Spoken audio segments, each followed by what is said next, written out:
Sentire Media. Well, hello there, and welcome back to another episode of A New Life in Italy. I'm Samantha Wilson, and today we have a special guest, someone who has been a key voice in the expat community in Florence way before the influencer wave ever began. I'm talking about none other than Georgette Jupe. She's best known for her blog and her social media presence as A Girl in Florence. Georgette is an American who has been living in Italy for over 15 years now, and she's built this incredible life with her husband, who's French. His name is Nico, and their little daughter, Annabelle. But here's the twist. Georgette's journey didn't end when she made the move to Florence. In fact, she's now navigating a whole new chapter, raising a child in Italy. What does it really take to raise a family in a foreign country? How different is parenting in Italy compared to the US or even Switzerland, where Georgette and her family lived for 3 years? And what's it like to raise a child in a city as beautiful and historic as Florence? We're going to get into all of that. And trust me, you won't want to miss the insights that Georgette has about sharing the juggling of motherhood in Italy, cultural adaptations, and finding a community in one of the most beautiful cities in the world. So whether you're dreaming about raising kids in Italy or just curious about what life is like as an expat parent, stay tuned. This episode is packed with honest, real-life experiences and tips that might just inspire your next move. Are you ready? Let's get started. I'm Samantha Wilson, Chief Dreammaker at smartmoveitaly.com, and this is A New Life in Italy, a show where each week I take you behind the scenes of what it's really like to move to Italy, introduce you to some fascinating people, answer your questions, and show you how starting a new life in Bel Paese is possible for you. Well, I'm just going to dive right in today because we are not going to talk about bureaucracy. We are not going to talk about all of that nitty-gritty. I want to talk to Georgette. Now, for some of you who don't know who she is, I don't know if that's possible, but A Girl in Florence, Georgette Jupe, she is originally from San Antonio, Texas, but she has called Florence home for over 15 years. She moved to Italy back in 2005 as a student and eventually fell in love, as you do, with Florence, and she's been sharing her life here ever since. Now, what's amazing about Georgette is how much she loves this city and how deeply she is connected with the culture and how honestly she shares her experiences. Not just the beautiful moments, but also the challenges, integrating into a new country, and most importantly, keeping it very real. Today, we'll dive into a topic that is a bit more personal for her, and that is raising a child in Italy. Georgette and her husband, Nico, who is French, recently moved back to Florence after 3 years in Switzerland, and they're now reacclimating to this city and with their young daughter, Annabelle. In this episode, we are going to talk about what it's like to raise a child in Florence, the unique aspects of parenting in Italy, and how Georgette has balanced her career, her family life, and her personal passions while living abroad. So, without further ado, let's welcome Georgette to the show. Well, hello, Georgette. I am so excited to have you here today. For those of you who might not know, Georgette is the force behind A Girl in Florence, which is a blog. And of course, she's got all kinds of social media, Instagram, and it's inspired so many people to explore Florence and of course, Italy. And I will confess, Georgette, that many years ago, before I moved here, I actually think I might have been one of those people that sent you an email saying, hey, I want to move to Florence or I want to move to Italy. Can you help me? I'm sure I was. I'm positive. So Georgette's been living in Italy for, I think, just over 15 years. And of course, in all that time, she's seen it all, adapted to life abroad, has fallen in love and started a family and probably everything in between. I always think that all of her stuff that I watch and I read, it's very honest and real and lots of insights, not just about Italy, but of course, Florence, which is where her home is. So Georgette, thank you so much for joining me today. How are you? Thank you. That is such a great intro, Samantha. Can you please introduce me every time I go anywhere? that would be lovely. I don't know how to describe myself that well. I'm doing great. Thank you. It's a beautiful, sunny, slightly crisp day in Florence. And Yeah, I mean, I'm doing super well, and I really love what you're doing with your podcast as well to kind of Oh, help thank you. people navigate life in Italy. Yeah, well, thanks so much. Well, yeah, I agree with you. The weather's amazing. I'm Canadian, and the summers here in Italy, I'm always complaining about it because it's way too Like hot us for all, me. like us all. Yeah. And this weather where it's, maybe what, 24 in the Yep. daytime and crispy in the morning. I love it. It's my favorite time of year for sure. Long Yeah, time coming this we're year. very lucky. Also, good food around now. I mean, if it's Oh, 20 yeah. degrees and really delicious seasonal autumnal food, I'm all about Oh this yeah, my season. favorite for sure. My favorite time of year for sure, for sure. And it goes on for quite. I'm noticing the seasons are going a little bit longer now, so Yep, that's we true. have some time to enjoy and indulge for sure. All right, so I want to talk to you. I know that a lot of listeners know who you are and have been following you, but I've got a lot of good questions for you as well. I know that you, as I had said, you've been in Italy for about 15 years, but you had a little Mhm. break. You went up to Switzerland because your husband, Nico, I think, had work up Yep, there. And so you were exactly. there for what, 3 years, did you say? 3 years. Yeah, it was 3 years. we moved in the middle, smack dab in the middle of COVID, as you do. I Mm, always say it was sure. 3 years, but it was also three very intense years because moved countries, we moved to the only part of Switzerland that we don't speak the language.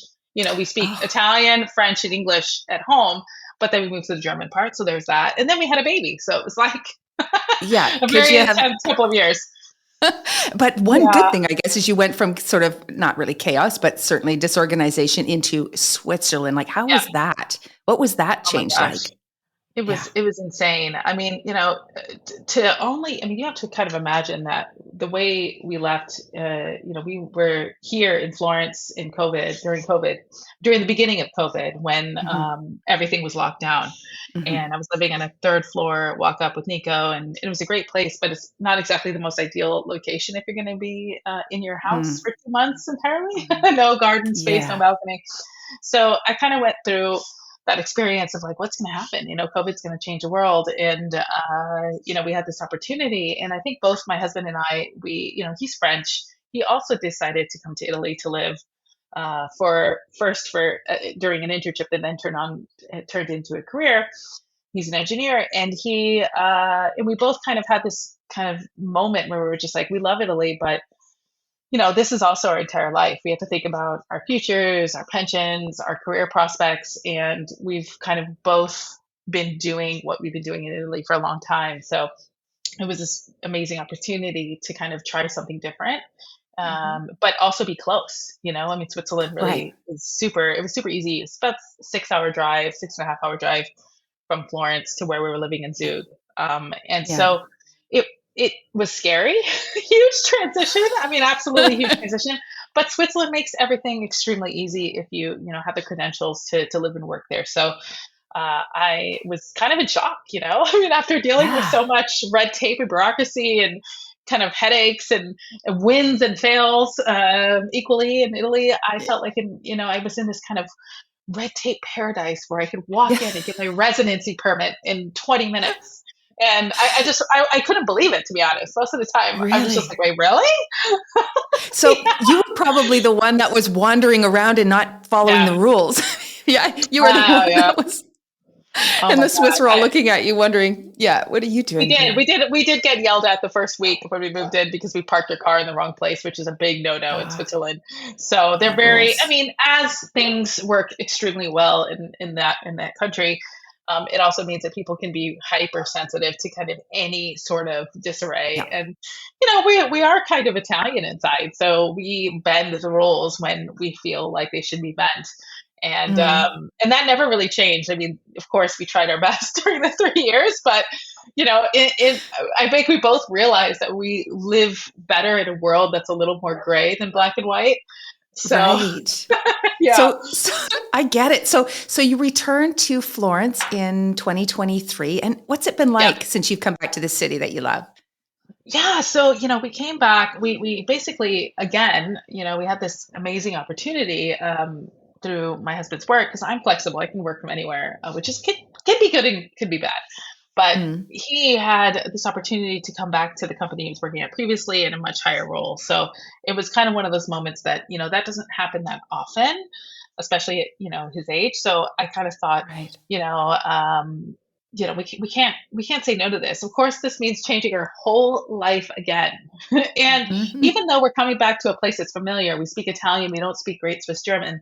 It was extremely challenging because now we have these sort of societal expectations as new parents living in a place, the services, the community, and we had gotten, pretty comfortable after 3 years. I mean, it took a long time to kind of get there, but Right. now we're coming. We left Italy as different people than the people that we came back. Or Right. Because whole very fundamental years to yes, be because just parents. you and Nico left, and then you came Yeah, back with Annabelle. You came back with yeah, your daughter.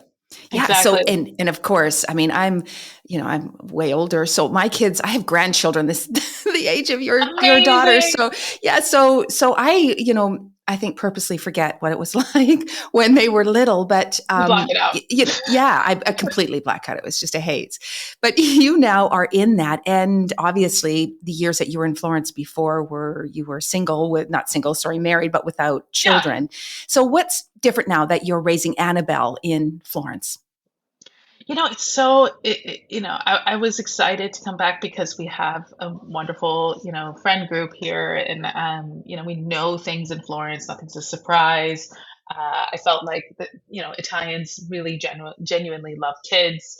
It could be very easy in that Mhm. aspect of never nervous about going to restaurants and wondering how she's going to behave, anything like that. Were Um, you in Switzerland? Was it a bit nerve wracking in Switzerland with It's kids? a little bit more the rules are a little bit more clear about, people can be quite strict with behavior, and Okay. there are sort of, people are much more routine. The kids go to bed a lot earlier, and I mean, and that, of course, that's a generalization, but it's just what I felt, and I kind of got used to that. Of course, with playgrounds everywhere. There's so many. Switzerland's very kid friendly in the sense that there are so many services for kids. There's playgrounds everywhere. There's so many places or things you could do with them for free, especially lakeside and the nature. So it's really incredible in that. Not as maybe friendly to everyone's individual child, because they're very, people kind of keep to themselves in that sense. Hmm. Whereas Italy is kind of the opposite, where they love kids, but they don't always give services to them. Like, services Right. can be lacking in a city like Florence as far Yeah. as, functional, maintained playgrounds, activities, especially for kids under 3. It can be hard to kind of get, a community of moms. I mean, there are things that exist, obviously online forums and groups, but it can be hard to, have that like easy way to transition back. And that's what made me nervous, is because obviously coming back, I'm a new person now. My life before was Yeah. very much go, go, go, go, writing about Italy, traveling all the time.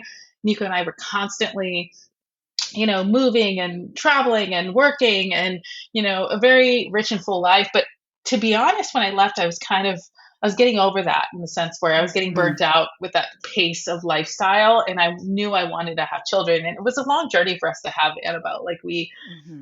we suffered a loss before her, and it was just one of those things where I felt like I needed to also, one of the catalysts for us leaving was kind of be in a different environment where I Yeah. had to slow down. And what better place to slow down than a country that's Then literally all about that? They're like, nature, walks by yeah. the lake. It was almost from one extreme to the other, which Yeah, I it don't was know if I totally recommend, but it sounds like it for sure. So, yeah. what about Annabelle? Did she, I mean, she's so little still. What is she, 3? Yeah, she's 3.5 Yeah. now. So she noticed anything of you? Oh, 3.5. My God. Does she change? Has she changed at all from Switzerland to here? Or is she just still, she's just still Annabelle?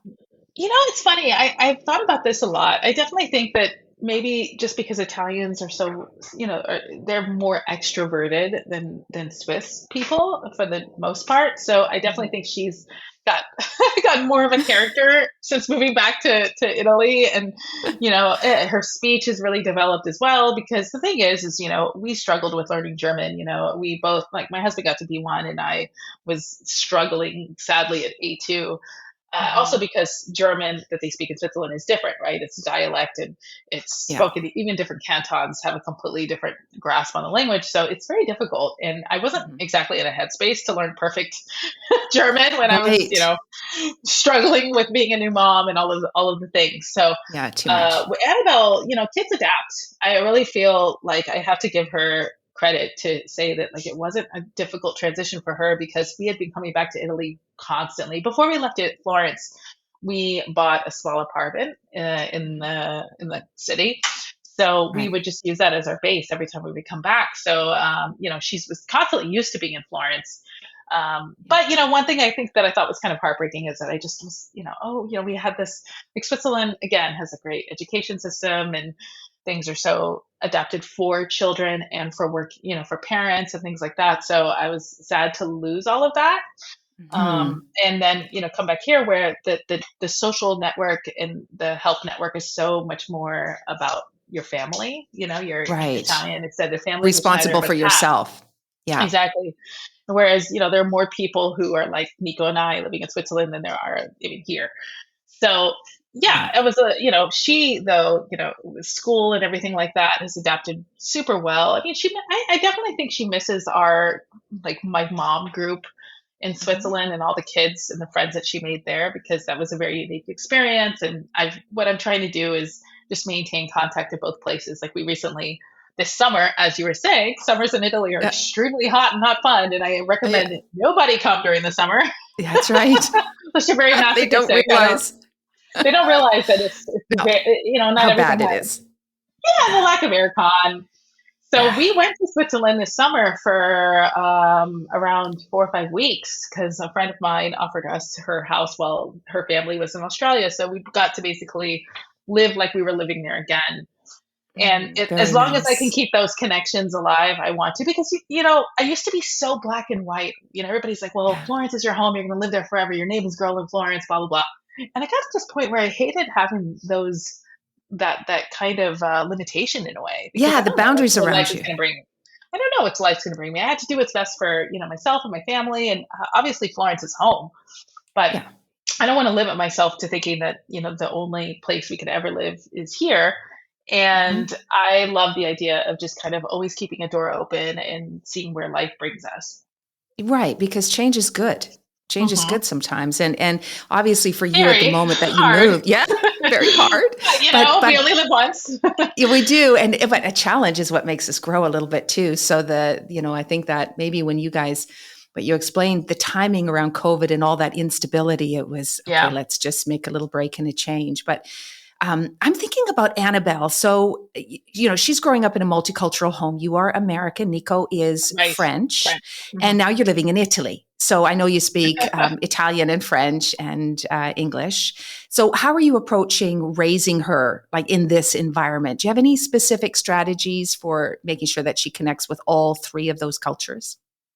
Oh my God, such a good question. It's a topic that's pretty near and dear to my heart as well because I grew up, my mother's from Mexico and but I was raised in Mm. Texas. So, and my parents, when they divorced, I ended up living with my father full time. So I never had Yeah. access to like the Spanish, the Mexican part of my culture. So speaking Hmm. Spanish wasn't a priority, and I never, unfortunately, learned how to speak Spanish fluently, even though I would say now I can understand it for the most part. So as soon as I had Annabelle, I was so motivated to not kind of repeat that experience and Hmm. and kind of do our best. I didn't want to put so much pressure. Obviously, everybody was kind of warning me like, hey, it's okay if your kid speaks later. It's a lot for them to absorb all these different, all this different vocabulary. So I kind of said, okay, what we're going to do is adhere to, one parent, one language. So I speak only English with her. My husband only speaks French with her. And then, of course, she goes to a bilingual school where they speak both English and Italian. And then with our friend group, we speak a lot of Italian. So So she gets she it. hears everything. And, at first I was very nervous about that transition because, of course, that means the Hmm. German she no longer hears. And Right. then, but so far, so good. I mean, I feel like she's adapted what she knows. She's American, French, and that we live in Italy. And it's something we talk about all the time. I have books about being, a third culture kid. And we do video calls with my family back home or with Yeah. Nico's family in France. And we talk about living in Italy and just, I feel like these are things that need to be a constant conversation. I mean, of course, there's trepidation there within me that I wonder, like, her being a third culture kid, is that going to be difficult for her Mhm. later on in life with identity? And, that can be a little bit scary. But I also know that what we're doing now is giving her, a good life for her, but Mhm. also for us, and if we were to move back home or where we're from, that would necessarily, might not be good for everybody. So, No, I agree with you, completely agree with you that this approach to, I mean, honestly, I had never heard of it as third cultured kid, but it's really, I'm sure there's a whole segment of people who, are learning this or are in this. And I know that my son and my grandchildren, they're Canadian, but of course they're in Italy and they've lived in different mhm, parts of the world as well. So we're struggling with the same thing with the language and comprehension and the cultural changes for the kids. So it's certainly, I think it's a process, and it just takes some absolutely. time. And I don't know. I think travel, not just travel, but bringing your kids into a new culture and a new world, especially coming from North America. I mean, I know you're American, I'm Canadian, but Canada is very much the same this way, a little bit isolated and Hmm. insular. And when your kids travel or get to be exposed to a new culture, I think it is only good. I can't honestly see anything bad from it. Yeah, so maybe their language might be a bit delayed. Maybe one language isn't perfect, but my goodness, how many Yeah, people do you know absolutely. in North America that can speak three languages, let alone Yeah, two languages? and I think, and I hope, and I think that's changing. That people are starting to embrace, like, hey, it would be Mhm. great if our kids spoke Spanish or French. And something that was super important was just to help her understand. And she's super young, but something that, again, we'll talk about more and more as she gets older, that it's okay to belong to more than one culture, and that we Mhm. should celebrate the aspects of each culture, and create, let's work on creating that strong sense of personal identity that kind of incorporates those diverse experiences, because that's who we are as people. And I feel very strongly that, I want her, we take her to local festivals here. Her best friend at school is Italian, and I love Italy. I mean, that's why I live here. I fell in love Yeah, with the culture. So I can only, I mean, of course, it's all, we want to maintain our connections and our traditions from our home country, Halloween, Easter, all of that kind of stuff. of We're course. all about it. I just took Annabelle to a pumpkin patch. I mean, in Tuscany. I mean, that's Oh, pretty that's crazy. hilarious. The I fact that know. it even exists is blows my mind, and Yeah. the Italians love it. And honestly, with the language thing, it's also so much easier. There's so many books where Mhm. they'll Mhm. be bilingual or trilingual in languages. And honestly, if she watches like Bluey or any kind of shows, we kind of stick to one language. Oh well, if you watch that, that's only in English or that's only in French. And now she's Yeah. asked to have more Italian. So, Oh, and I love it. I'm like, okay, well, we can listen to yeah. this music in Italian, and have a dance party in Italian. um, Right.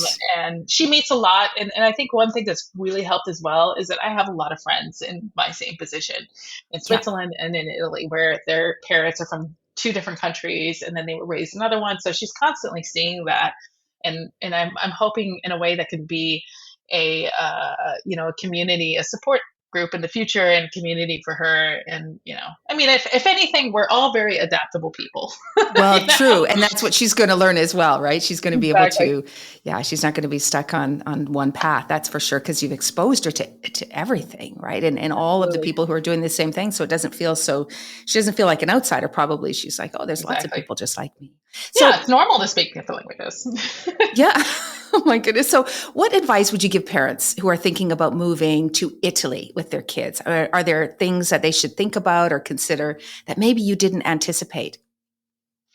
I would say, the biggest thing to me would be, the support system, is thinking about how to create that if it doesn't already exist, right? So if you're, Hmm. a lot of people come to Florence, and then they enroll their kids in play international school, which has a rich community, but that's a very expensive option. Not everybody can afford that.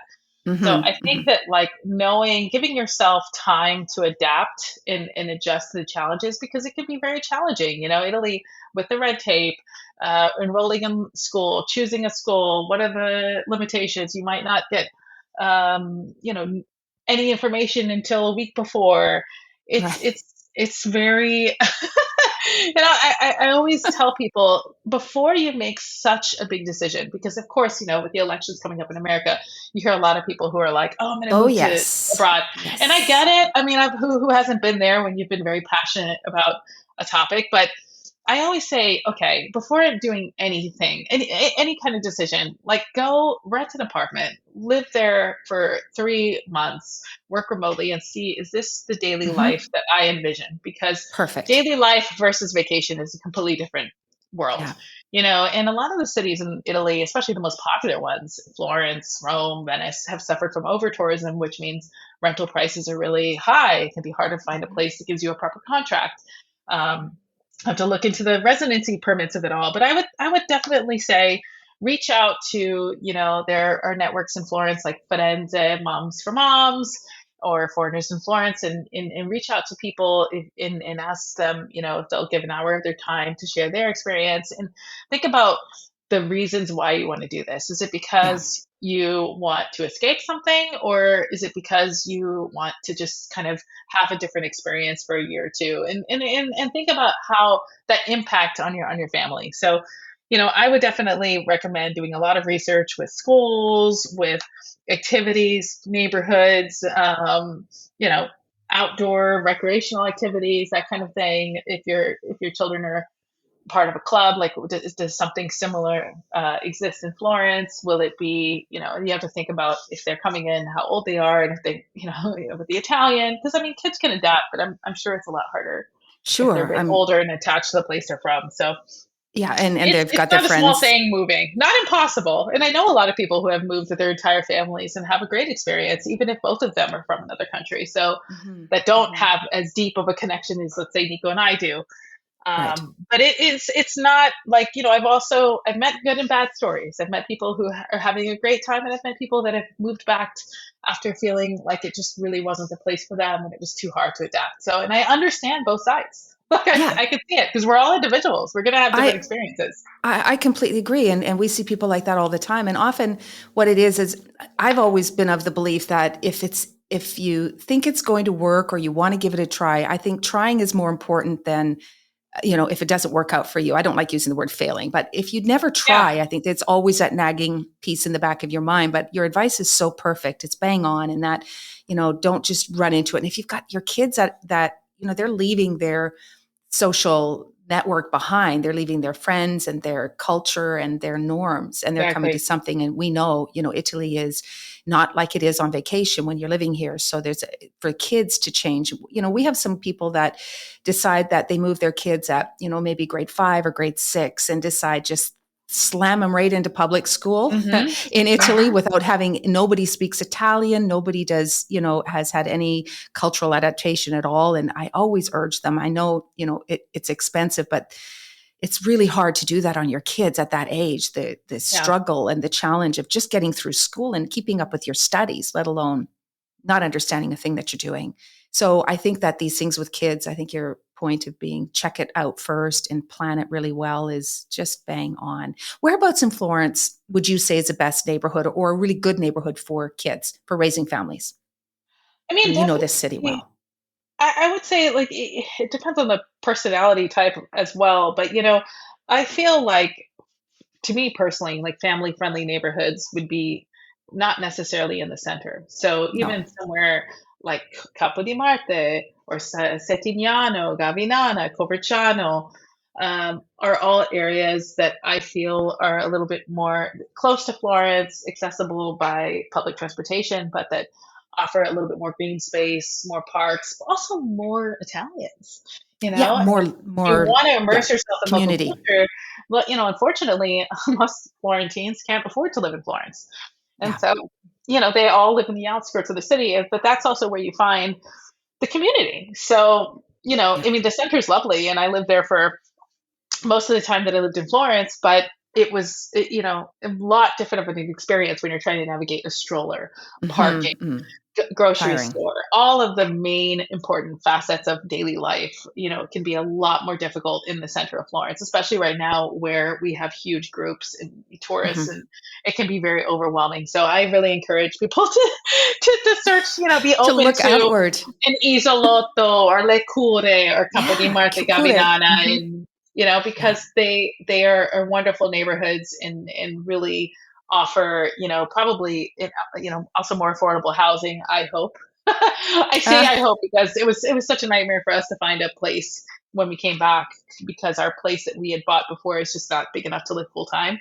mhm. So we had a rent, and it was really, really difficult. And Very. the neighborhood we live in now, which is not far from Gavinana, but kind of in between Gavinana and Piazza Ferrucci, is lovely. I mean, I love it here. It really feels, calm and safe, and just, Space to we have breathe. we have a garden, and our dog has space to run around, so it's great. But it's not easy to find that. I'll be honest.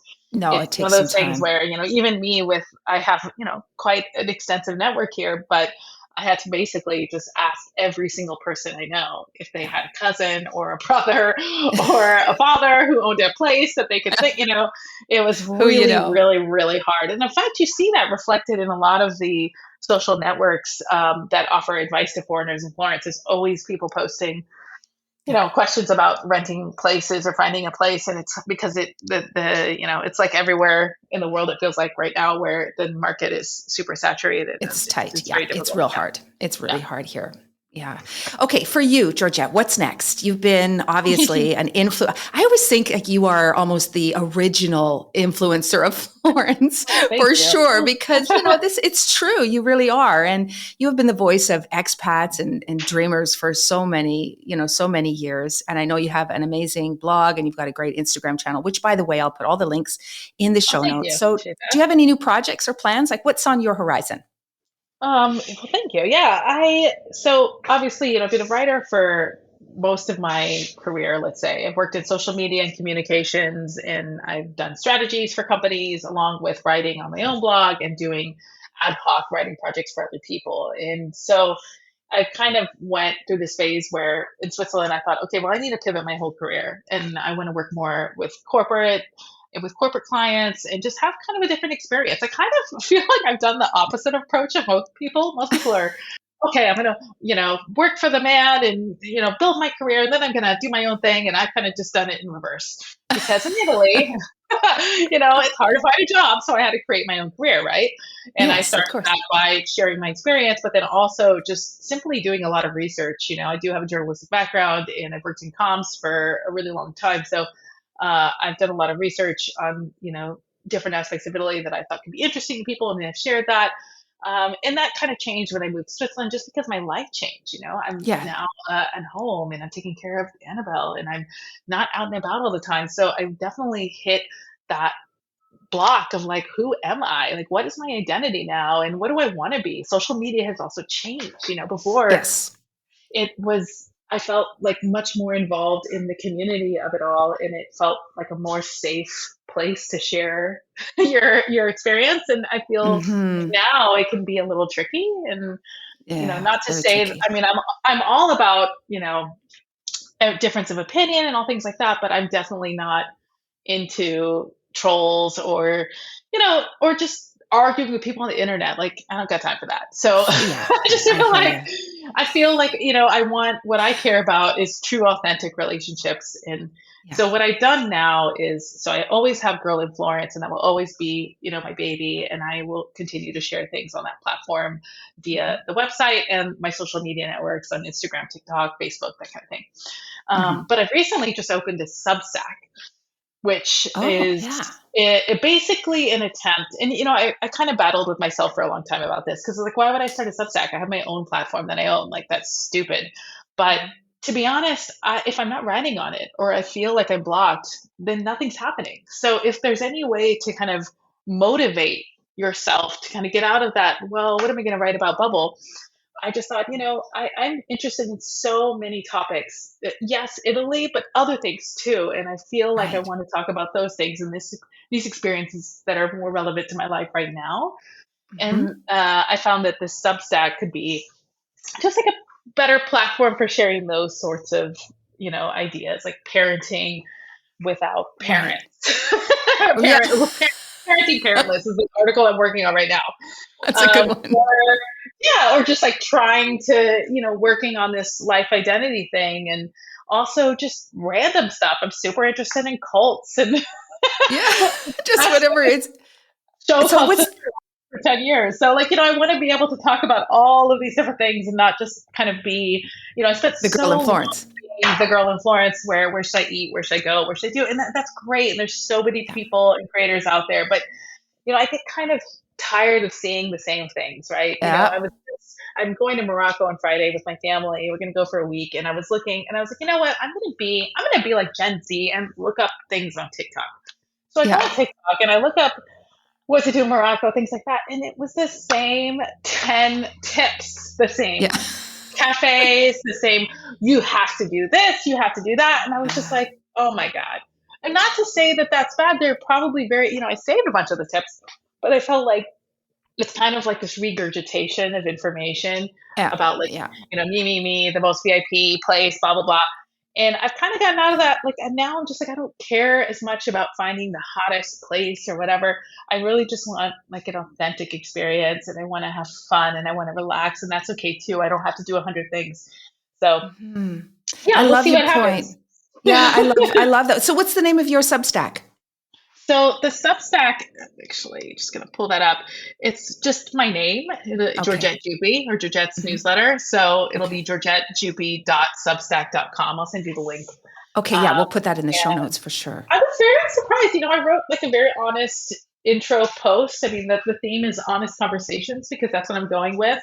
Mhm. And my hope is just to kind of foster that community that I've felt has been lacking. I feel like, to your point before about how a lot of things in Canada and in the US can feel very isolating, I feel like the world also feels kind of isolating in a lot of ways. Yeah. I mean, just because there's more information out there doesn't mean that we're better connected. If anything, it feels the opposite.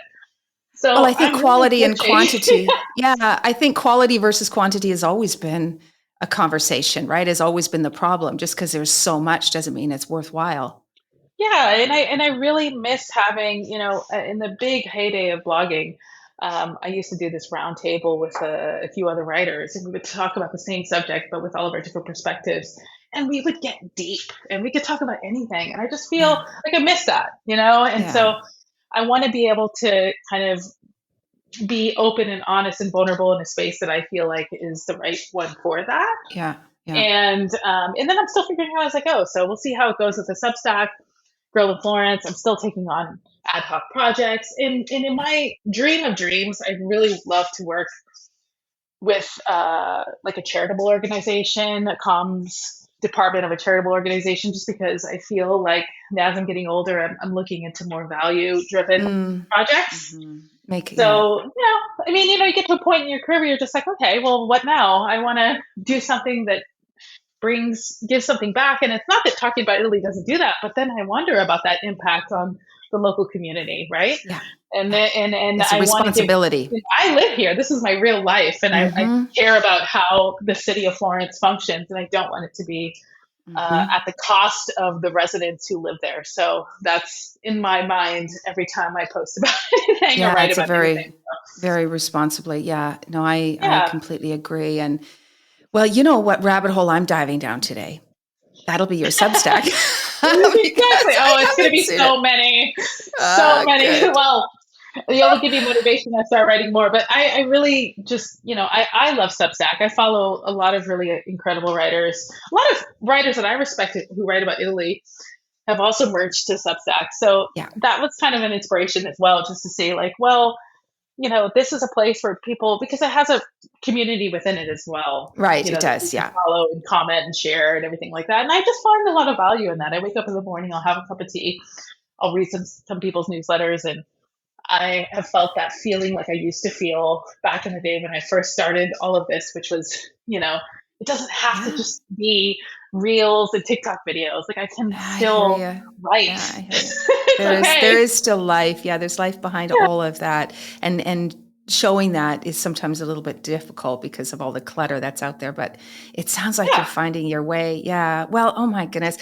Georgette, it has been so much fun talking with you today. I can't thank you enough for coming on, and I Likewise. am going directly to your Substack for sure, Thank and I'm you. going to have a read, and Appreciate it. I'm looking forward to seeing what's next for you, and watching you and Annabelle and all of your life and adventures here in Florence. So thanks again for coming on. It's been such a pleasure. And likewise, Samantha. Likewise. Well, I hoped you enjoyed that conversation with Georgette as much as I did. I loved hearing about her perspective on raising kids in Italy, especially such a city like Florence, because like we talked about, living here and vacationing here are really two different things. And it was very clear that her journey, has been filled with change and challenges, and she's grown into a different kind of person here now, and is still inspiring so many others to not only move to Italy and understand Florence and the lifestyle here, but also to make it their own. For those of you listening, be sure to check out her blog, A Girl in Florence, and of course, Substack. I will be putting all of the links in the show notes so you can catch it there, or you can find her, I'm sure, on all of the social networks. For those of you listening, be sure to check out Georgette's blog, A Girl in Florence, and if you haven't already, of course. And she shares on that blog so many really honest stories and insightful moments about life in Italy. And her content is really a must read for anyone thinking about moving here or simply wanting to be sort of part of a more authentic look at life and Florence. And of course, remember her Substack is a new project of hers, and we will also include that link in the show notes.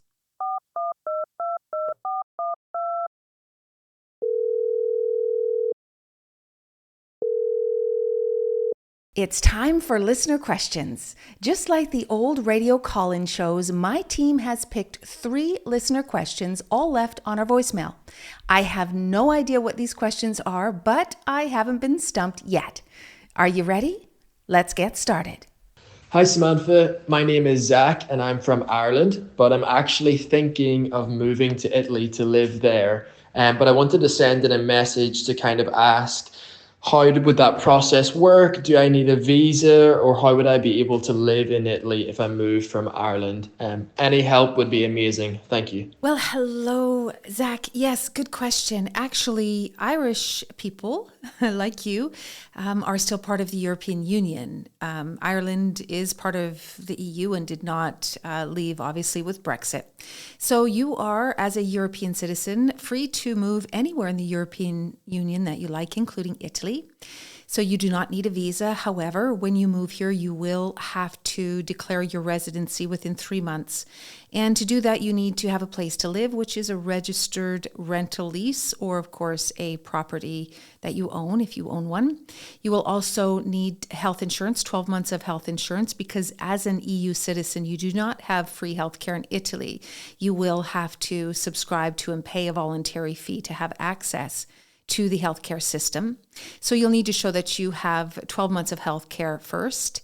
You'll also need to show that you have some money, some income of some sort. Usually a bank statement with 8 or 9,000 euros is okay, or a pay slip, a job contract, something like that, to show how you're going to sustain yourself as you're living in Italy. And of course, you need your passport.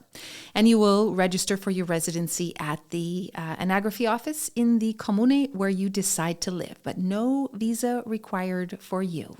Hi, Sam. James from Canada. I was wondering, is it possible for me to move to Italy and then find a job after I arrive? Thank you very much. I look forward to hearing your answer. So, can you move to Italy without a job? Well, yes and no. First of all, in order to move to Italy, you have to make sure that you have a legal pathway to work and stay in Italy. If you're from a third country, meaning outside of the European Union, or you're not Italian, dual citizen, then you're going to need a visa. And if you're thinking to get a work visa, for example, if an Italian company offers you a job, don't take it for granted that they will get you the visa, because often what they do, and it's a big misunderstanding, happens 99.9% of the time, is that somebody in Italy will say, yeah, sure, I'll give you a job, I'll hire you when you get here, but it's up to you to get the visa. And getting a visa, even if you have a job lined up, is extremely difficult because of the type of visa you will need to get, which will be an employment visa, work visa. And typically how that works is the company will hire you and apply for the visa. And that's a very unique situation, and very rarely does that happen just out of the blue. Typically it's a intercompany transfer. These are easier ones to do, not just hiring somebody, from a resume and going through the process of bringing them in. They can perhaps hire you through the Blue Card visa, which is a special initiative through the European Union, and you can look up Blue Card visa. This is a very special way that an employer can bring in a non-EU citizen in order to work in Italy. There's some rules to it. You have to be making at least $25,000 a year, and there's a few other quirks to it, but this is one way that an employer might be able to help you. But otherwise, you'll have to get your own way here, your own visa in that will permit you to work here. So it's usually not a great idea, because the chances of getting a visa like that are almost impossible. So you're better off to either work towards a digital nomad capacity, where you are working remotely for a company in your home country.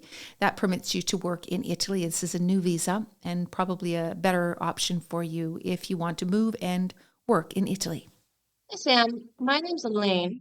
Is it true that Italy pays you to move there?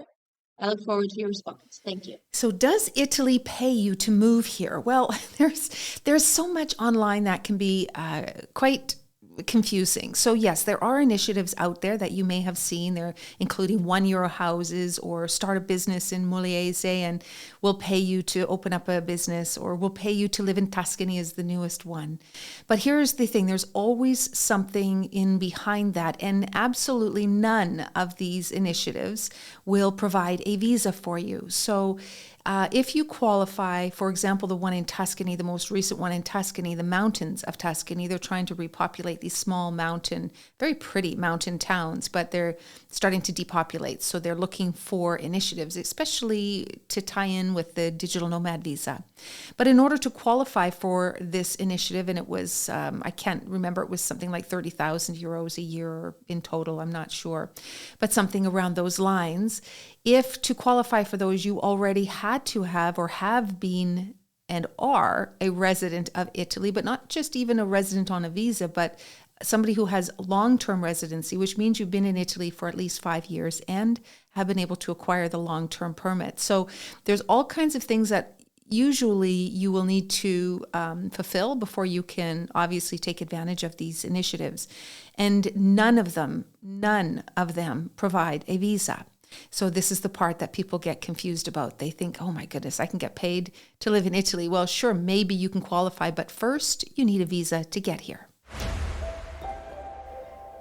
Well, that's all for this week's episode. Thank you for listening. If you have any questions about visas, citizenship, property, and well, really anything about moving to Italy that you would like me to answer in an upcoming episode, please feel free to send us a voicemail at our website at smartmoveitaly.com/podcast, or just click on the links in the show notes. Thanks again for listening, and remember, you can find all of the resources and the links to the people and the places that I mentioned in this episode inside the show notes. Ciao for now.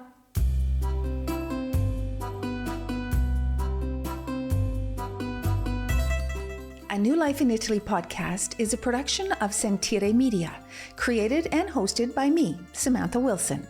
Production by London Nero, and with special thanks to Ali Frothingham, Sofia Pisana, and the entire team at Sentire.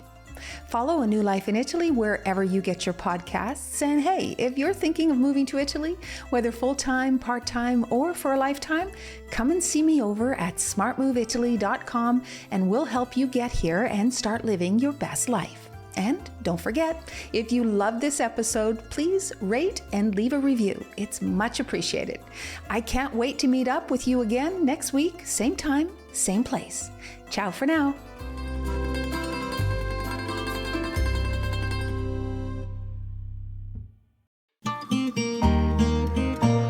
Sentire Media.